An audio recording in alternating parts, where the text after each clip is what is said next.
Assalamualaikum warahmatullahi wabarakatuh. Om Swastiastu, nama budaya, salam kebajikan, salam rahayu. Selamat datang, selamat sejahtera, selamat berjumpa lagi bersama Gus AA dalam channel Tanda Tanya Politik. Semakin gila, semakin asik, semakin asik, semakin gila. Karena di zaman sekarang kalau nggak gila, ya nggak akan dapat duit. Kita kalau pengen dapat duit ya harus sedikit gila. Gila itu edan. Pengen dapat duit harus edan. Nggak edan nggak dapat duit. Ayo kita edankanlah bro.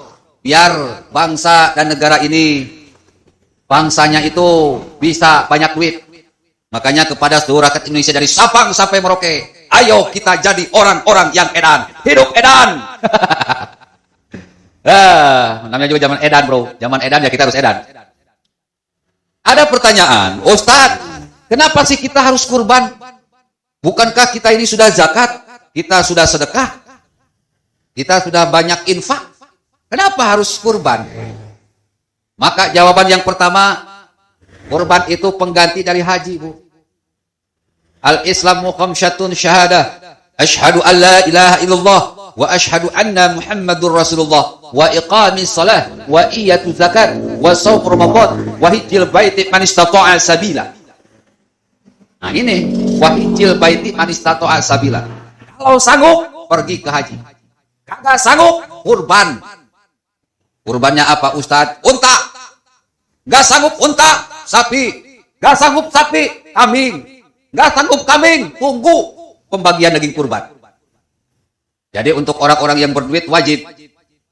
Kurban itu wajib. Kenapa sih kita harus berkurban?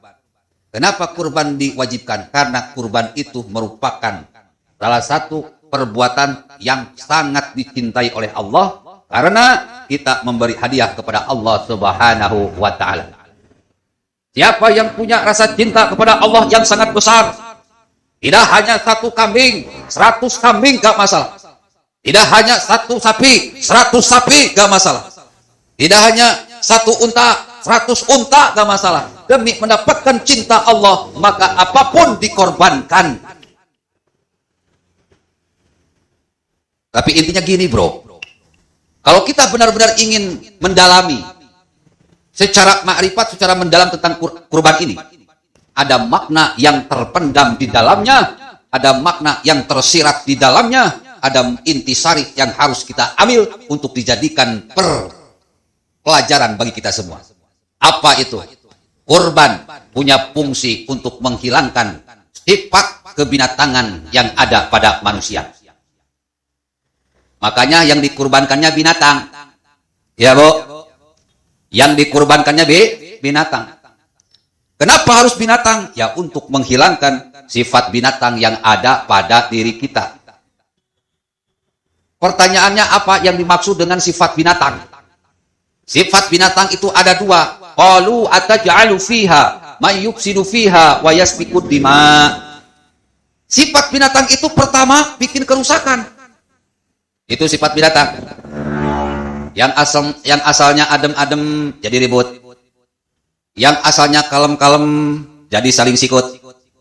Yang asalnya ramah tamah jadi emosian. Yang asalnya soleh jadi salah. Yang asalnya baik jadi terbalik. Yang asalnya santun jadi setan. Itu sifat binatang, bro. Dan juga suka pertumpahan darah. Kenapa? Dikit-dikit takbir, dikit-dikit angkat pedang, dikit-dikit persekusi, dikit-dikit pedang melayang, panah melayang, peluru melayang. Akhirnya terjadi peperangan antar suku, peperangan antar kubu, peperangan antar kelompok, peperangan antar agama, peperangan antar ras. Itu sifat binatang. Ini baru teori, bro. Kita lebih komplekkan lagi. Sifat binatang itu apa? Oh, di Pilkada DKI, bro. Tuh, banyak manusia-manusia yang punya sifat binatang. Yang suka reunian. Sholatnya di Monas, tidurnya di masjid. Itu manusia-manusia yang punya sifat binatang, maka disebut sebagai manusia binatang. Oh, ulama 212. Itu ulama-ulama yang punya sifat binatang. Makanya disebut ulama binatang. Punya sifat binatang. Ahok tidak salah, tidak menistakan agama. difitnah dengan isu penistaan agama, maka orang yang memfitnahnya tersebut adalah binatang. Tapi Ustadz, yang bikin fitnahnya itu ulama, ya ulamanya itu binatang. Habaib Ustadz yang fitnah Ahok, ya berarti habaib itu binatang. Itu aja kok repot Mas Bro. Karena dia bikin kerusakan. Lihat, Ahok yang asalnya baik-baik dijelek-jelekin. Prestasinya luar biasa dianggap sampah. Keluarganya baik-baik saja diacak-acak. Karirnya bagus dijelek-jelekin.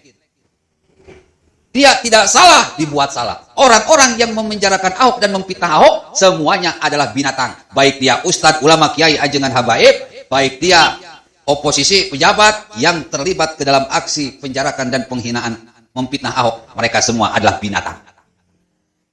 Nah, makanya di Indonesia tidak pernah aman. Ya, Bu. Bu. Bapak-bapak, di Indonesia tidak pernah aman. Muda-mudi sebangsa setanah air di Indonesia tidak pernah aman. Kenapa? Karena banyak terlahir manusia binatang yang suka bikin kerusakan dan pertumpahan darah. Oposisi rasa teroris, teroris rasa oposisi. Sederhana kok.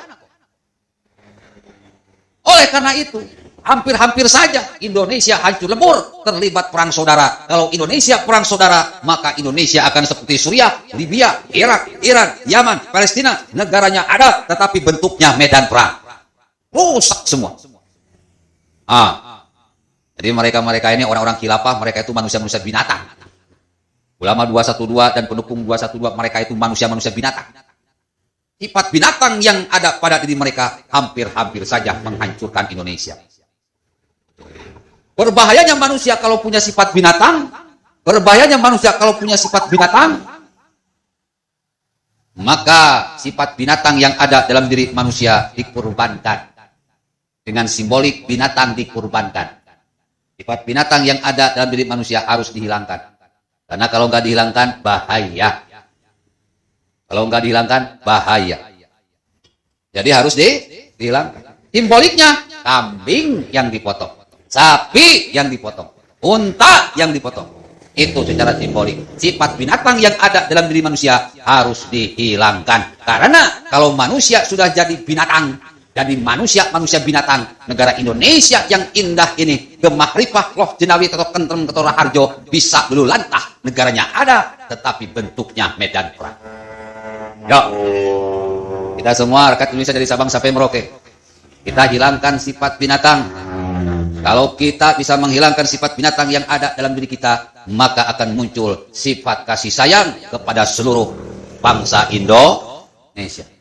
Jangan tiru kelakuan-kelakuan ulama 212. Jangan tiru kelakuan-kelakuan pendukung 212. Mereka semua adalah manusia binatang yang hampir saja menghancurkan Indonesia. Teroris rasa oposisi rasa teroris. Mereka semua adalah manusia binatang yang hampir saja membuat Indonesia seperti Suriah, Libya, Irak, Yaman, dan Palestina. Manusia binatang ini tidak boleh berkuasa di Indonesia. 2024 Capres yang dipilih oleh manusia binatang ini, jangan kasih suara. Partai yang mendukung manusia binatang ini, jangan kasih suara. Manusia binatang harus disembelih di pemilu 2024 dan 2024 supaya mereka hilang dari bumi Indonesia. Assalamualaikum warahmatullahi wabarakatuh.